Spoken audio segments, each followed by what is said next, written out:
Okay, we're going to have a look at solving equations with one inverse operation needed. So, what we've got to think of is a weighing scales or a balance. When you have the same weight on both sides of weighing scales, then it is balanced instead of tipped. If you put different weights on each side, the scales will be tipped. Okay? So we think of a weighing scales, old-fashioned weighing scales. Now, let's have a look at this. If we had this weighing scales right here, and we had two 5-pound weights on one side and a 10-pound weight on the other, then the scales would be balanced. Both sides would be equal. So we can say this quantity is equal to this quantity. Okay? So as an equation is just like a scales.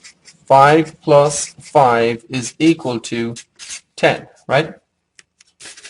Now, if we added a 2-pound weight to this side, we'll add a 2-pound weight here, then the scales would be tipped, wouldn't they?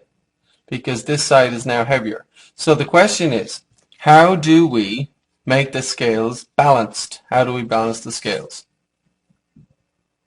There's only one way to balance the scales now. You can either take the 2 off again, or if you add 2 to this side, and you want both sides to be the same, you've got to add 2 to the other side, and that's the key concept. Okay, so if we add 2 to both sides, then the scales will once again be balanced. So it's 2-pound weight added to both sides. So we have 12 equals 12. Okay, let's have a look at this scales. We have one weight called X, which is unknown. We have 1, 2, 3 1-pound weights, and on this side we have 1, 2, 3, 4, 5 1-pound weights. The scales are balanced, so this quantity is equal to this quantity. How do we find the value of X? Well, it's obviously 2, we know that. But here's an example just to learn some algebra. We have X plus 3 is equal to 5, okay? To find the value of X, we need to get rid of these 3 weights, don't we? Take them out. So we need to subtract 3 from this left-hand side of the equation, from this side of the scales. If we subtract 3 weights from here, the scales are going to be tipped again, right? The only way to make them balanced is to subtract 3 from this side of weighing scales also. So we end up with X equals 2. Now if we check our answer, 2 plus 3 is definitely equal to 5. So that's the right answer. Another way to make both sides of the equation the same, or to solve, or to make both sides of the weighing scales the same, is to divide both sides by the same number. Okay, so let's just focus on this guy here. 4a equals 120.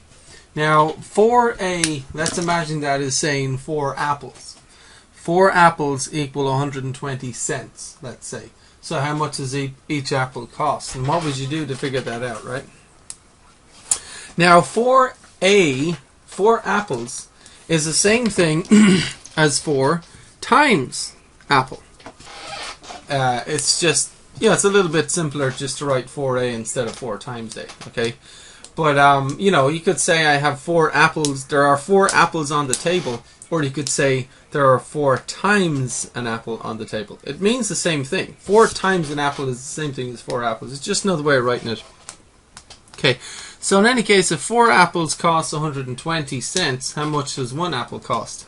Well, what we need to do is undo multiplication by 4, right? We've got to get the a by itself, the apple, and we've got to undo multiplying by 4. And again, just imagine this equal sign is like the middle of a scales balance, okay? And on one side you have 4 apples, on the other side you have 120, and the scales are balanced, equally balanced, right? Now to get the a by itself, I have to undo multiplying by 4, so I need to divide by 4. Okay, and if I do that, and we've practiced this, the 4's cross cancel and become 1's, right? So what you have essentially is 1 times a over 1, which is just a, right? If you want to write that part out, you can. It becomes 1a over 1. Now 1 times a is just a, And all over 1 makes just A. A over 1 is A, right? Now, I divided the left-hand side of the scales by 4. I divided it by 4. So it's going to tip. Okay? So I have to keep the scales balanced if I want to say that things are equal, right? So in order to keep the scales balanced, what do I need to do on this side? Take a guess. I divided this side by 4, so what do I do on this side? Divide it by 4, you think? Yep. Now 4 into 12 goes 3 times. 4 into 0 goes 0 times. So you might have guessed it, but the apple costs, and 1 apple costs 30 cents. 4 apples cost 120, 1 apple costs 30. And the whole thing we're trying to practice was dividing both sides of an equation by the same number, right? Now, let's have a look at this one. 30c equals 150. We can imagine that's cherries. 30 times a cherry. 30 cherries equals 150 cents. So, once again, you can say 30 cherries, or you can put a multiplication in there. It means the same thing. 30 times a cherry is 150 cents. Now, what I want is I want C all by itself on the left-hand side. In order to achieve that, I need to get rid of that number 30 somehow. Now, the number 30 is multiplying C. To undo multiplying, to get it to cross off, I need to do the inverse operation of multiplying, which is dividing, right?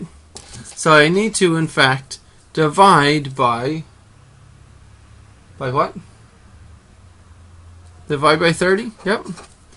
And I've divided this side of the scales balance by 30, the equation, okay? So that means that this side of the scales balance is a lot lighter. So the scales are not the same now. They're going to tip. Both sides, you can't say equals if both sides are not the same. How do I make sure that this side is the same as this side? What do I need to do? In order to make sure that both sides are the same, if I divide this side by 30, I must divide this side by 30 as well, right? Because then they'll still be the same. Both sides will be the same, right? So anyway, the 30s cross cancel, don't they? And once again, you get 1c over 1, which is what? 1 times c is c, and c over 1 is just c, right? Just the same way that 1 times 5 over 1 would be what? Calculate 1 times 5 over 1. That would be 5 over 1, which would make 5, right? What's 1 times 8 over 1? That's 8 over 1, which is 8. So 1 times x over 1 is what? Calculate 1 times x over 1. 1 times x makes x. And what's x over 1? 5 over 1 is 5. 8 over 1 is 8. X over 1 is x. Yep. And c over 1 is c. Right? Anyway. So we get c equals... Now, you can cross the zeros off. And that's 15 over 3. And 15 divided by 3 is 5. Right? And of course, we can always check the answers on these, because we started with 30 times c equals 150, right? So what I'd like you to do is just above that write 30 times parenthesis equals 150. Okay, can you do that? So in place of c in the original equation, put a parenthesis. Now, what do we get? C equals 5. So I'd like you to plug the number 5 in for C. And if both sides of the equation are the same, that means your answer is correct. So check that equation. Are both sides the same? Calculate the left-hand side. So 30 times 5 is 150, isn't it? And that equals 150. Yes, it does. So then you draw a smiley face when you know you got the right answer, right? So C equals 5. Now, you do this one. 10 equals 2b. In other words, two buttons cost $10. How would you get B by itself? Now we know that B is on the right hand side now, so we're going to end up getting B on its own over here, right? So what do you have to do to get B on its own on the right hand side? You actually have to start by dividing this side by something, don't you? And the 2 buttons means 2 times a button. 2 times a button costs 10 cents, right? Anyway, so what would I divide by? Divide by 2? Yep. So divide by 2, the 2's cross cancel, and I get 1 times B over 1, which is B over 1, which is B, right? And if I divide this side by 2, what must I do to this side? Divide it by 2. And what's 10 over 2? 5, right? And why not check our answer? 10 equals 2, and instead of B, put a parenthesis. 2 times parenthesis. B equals 5, so put 5 here, right? Are both sides the same? Calculate the right hand side. 2 times 5 is 10. So we have 10 equals 10, and what do you do now? If both sides are the same, it means you got the right answer, and then you draw a smiley face. Right? Okay, now 3 equals 9 times D. Donuts. Okay? Solve that one. Find D. Get D by itself. D is on the right hand side. So when you have this fella figured out, you'll have D over here, right? Because you want to get rid of that 9, so to speak, right? Now it's 9 times D. 9 donuts costs $3. What's the price of 1 donut, right? So how do you undo multiplying by 9? Do you divide by 9? Yes, indeed. And of course the 9's cross cancel, don't they? And we get 1 times D over 1, which is D, isn't it? Now what do you do to the left hand side? Divide by 9. Now that says 3 over 9. Can we put that in lowest terms? 3 into 3 goes once, 3 into 9 goes 3 times. So we have 1 over 3. 1 over 3 equals D. So what is the price of a donut? 9 donuts cost $3. The price of a donut is 1/3 of a dollar. Which, by the way, if you calculate that 3 into 1, you end up with 33.33 and so on. Or, sorry. If I put, no, I don't. Sorry, I end up with 0.333, right? If I put that into 1.000, okay? Which, in other words, is 33 cents. It's approximately 33 cents, right? Because it's $0.33. So 1/3 of a dollar would be 0.33 cents. Anyway, just for fun. So that's that one, and you can check the answer on it too. 3 equals 9 times donut. Donut became 1/3.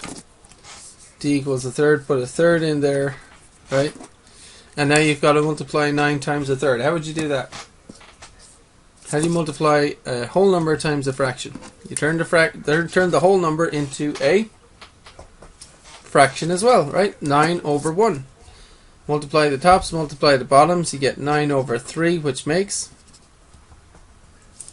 9 over 3 is 3, isn't it? So you get 3 equals 3. 3 in the left, 3 in the right. Draw a smiley face. That's the right answer. Okay. Okay. Press pause and do this one. 20 equals 26 times y. Press pause if you need time. Try that one, then I'll do it. So do this one by yourself. So let's see. Y is being multiplied by 26, and I want to get the y by itself. I want to get the letter all on its own.